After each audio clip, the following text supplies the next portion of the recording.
माझा देश आहे, पण घरोघरी विभाजनेची रेष आहे. सारे भारतीय माझे बांधव आहे, पण घरोघरी कौरव पांडव आहेत. अहो, माझ्या देशावर माझे प्रेम आहे, पण प्रेम करणाऱ्या आई वडिलांची घरात मात्र वेगळीच प्रेम आहे. आपण म्हणतो खरी प्रतिज्ञा, पण कोण घेते मनावर?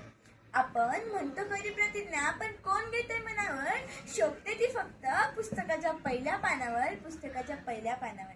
सन्माननीय व्यासपीठ, वंदनीय गुरुजन वर्ग आणि इथे जमलेला माझ्या विद्यार्थी मित्रांनो, मी कुमारी आराध्य शिंदे या व्यासपीठावर विषय मांडते. माझा भारत, माझी जबाबदारी. भारत.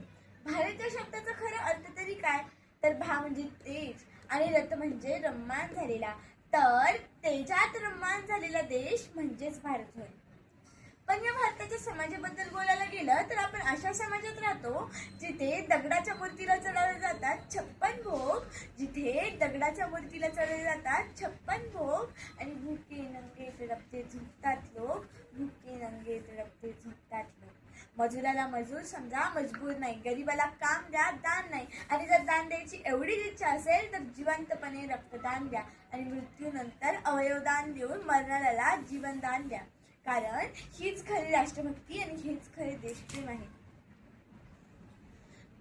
आज 15 ऑगस्ट. आजच्या दिवशी आपल्या देशाने पारतंत्र्याचा अंधकारमय साखळदंड तोडून स्वातंत्र्याच्या मोकळ्या हवेत पहिला श्वास घेतला. पण हे स्वातंत्र्य काही सहजासहजी मिळालेले नाही. यासाठी अनेक महावीरांनी आपले प्राण पणाला लावले. महात्मा गांधी, पंडित जवाहरलाल नेहरू, स्वातंत्र्यवीर सावरकर, भगत सिंग, तात्या टोपे, सुभाषचंद्र बोस यांसारख्या अनेक महावीरांनी आपल्या प्राणाची आहुती दिली आहे. आणि यांच्यामुळे आता भारताचा तिरंगा हवेच्या झोक्याने नाही तर वीर जवानांच्या शेवटच्या श्वासाने फडकत आहे. तिरंगा हा 3 रंगांनी नटलेला आहे. एक भगवा, एक पांढरा आणि एक हिरवा. पण या रंगाचा खरा अर्थ तरी काय? तर भगवा रंग हा शौर्य आणि धाडसाचे प्रतीक आहे. तसाच पांढरा रंग हा सत्यता आणि शांततेचे प्रतीक आहे. तसाच हिरवा रंग हा आपल्याला निसर्गाशी आणि जमिनीशी जोडून राहण्याचा बोध देतो.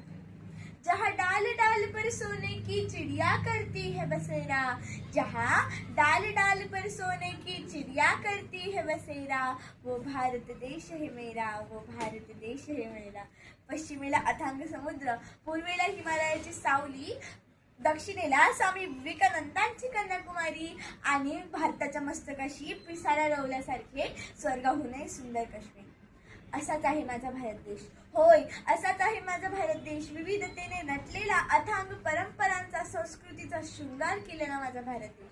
आणि म्हणूनच अटल बिहारी वाजपेयी म्हटले होते की भारत कोई भूमि का तुकडा नहीं है, एक जीता जागता राष्ट्रपुरुष है. ये वंदन की धरती है, ये अभिनंदन की धरती है, ये अर्पण की भूमि है, ये तर्पण की भूमि है. इसकी नदी नदी हमारे लिए गंगा है, इसका कंकड़ कंकड़ हमारे लिए शंकर है. हम जिएंगे तो इस भारत के लिए और मरेंगे तो इस भारत के लिए. और मरते वक्त भी गंगा जल में बहती हुई हमारी अस्थियों को कोई कान लगाकर सुनेगा ना तो एक ही आवाज आएगी, भारत माता की जय. भारत माता की जय.